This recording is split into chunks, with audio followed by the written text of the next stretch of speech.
The stage is set. 48 nations, one trophy, and a format so massive, it's turned the world's biggest tournament into an absolute minefield. We've grown up with the classic 32-team World Cup, but 2026? This is a different beast. With the tournament expanding to 104 matches, the road to the final isn't just longer, it's more treacherous than ever. For the heavyweights, France, Argentina, England, this expansion is a double-edged sword. It offers a safety net, sure, but it also opens the door for trap games that could send a giant home before the round of 32 even kicks off. Are the favorites using this chaos to their advantage, or are they walking into their own funeral?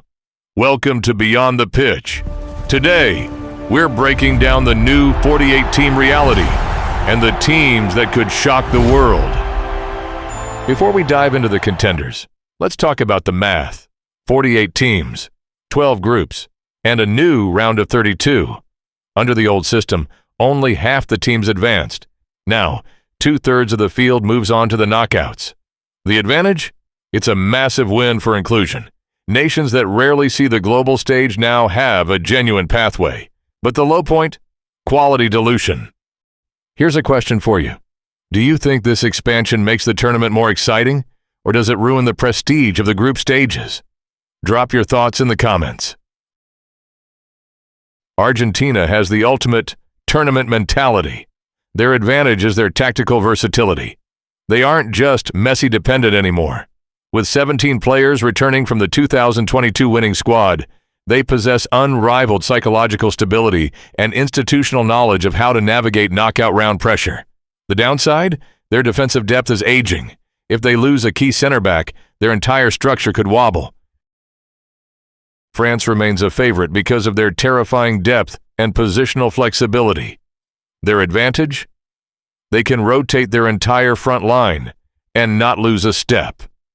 But their disadvantage? Tactical predictability/complacency. As a long-standing favorite, they can occasionally suffer from tempo stagnation against low-block defenses. They have also shown intermittent lapses in focus when defending against high-pressing, high-paced transition attacks. England's key advantage: tactical discipline and set-piece mastery. Under Thomas Tuchel, England has become a defensive juggernaut, having completed a perfect qualifying campaign without conceding a goal. Their threat from set pieces is statistically one of their biggest hidden weapons, often serving as the primary way they break down stubborn, low-block defenses. Key disadvantage: their high defensive line. England's preference for a high line is a potential trap. While it aids their press, it makes them exceptionally vulnerable to teams with elite, blistering pace who can exploit the space behind their center backs.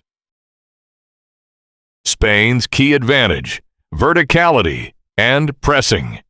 Spain has evolved past the slow possession era. Their current philosophy prioritizes incisive, vertical attacking, and immediate gegenpressing. The combination of Lamine Yamal's unpredictability and Rodri's tactical stabilization makes them a nightmare for opponents to structure against. Key disadvantage: high press dependency. Because their system relies on reclaiming possession high up the pitch, they are vulnerable to teams that can bypass their press with quick, long-range vertical balls. If the opposition breaks the first line of the press, Spain's defense can be left exposed. Brazil's key advantage: pragmatic edge. Under Carlo Ancelotti, Brazil has transitioned from flair first to discipline first. They are now a highly organized, compact side, capable of absorbing pressure and utilizing elite wingers to launch devastating, efficient counterattacks. Key disadvantage: fullback fragility and psychology. A significant depth concern exists at the fullback positions, where the lack of natural elite-level specialists forces the team to improvise with central defenders. Furthermore, Brazil carries a unique psychological burden. The pressure to end their 24-year title drought is immense, and questions remain about their composure if forced into a penalty shootout. The favorites are crumbling, the brackets are shifting, and the 2026 World Cup is officially entering the chaos phase. Everyone talks about the giants, but the real story? It's the dark horses. Today, we're breaking down the 4 teams that are ready to blow this tournament wide open. First up, Portugal. Why are they a dark horse? Because they're currently the most dangerous, under-the-radar contender. The advantage? They possess arguably the deepest squad depth in the tournament. They aren't relying on one man anymore. They are a tactical machine. The low, expectation pressure. If they don't click early in the knockout stages, the weight of their own talent can sometimes lead to stagnation. Next, the Germans. People counted them out, but that was a mistake. The advantage? Tactical discipline. They've reinvented their defensive structure, making them incredibly hard to break down. They are the quiet threat nobody wants to draw. The low, experience gap. This is a new, evolving squad. If they get dragged into a messy physical game against an underdog, they sometimes struggle to adapt. Then there's Norway. The Holland-Ødegaard connection is everything we hoped it would be. The advantage? Pure offensive ruthlessness. When they transition, they are the fastest team in the tournament.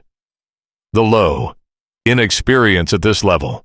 They are hungry, but they haven't faced the grind of a deep World Cup knockout run before. Will they hold their nerve? Finally, the masters of the upset, Morocco. The advantage? Defensive identity. They know exactly who they are.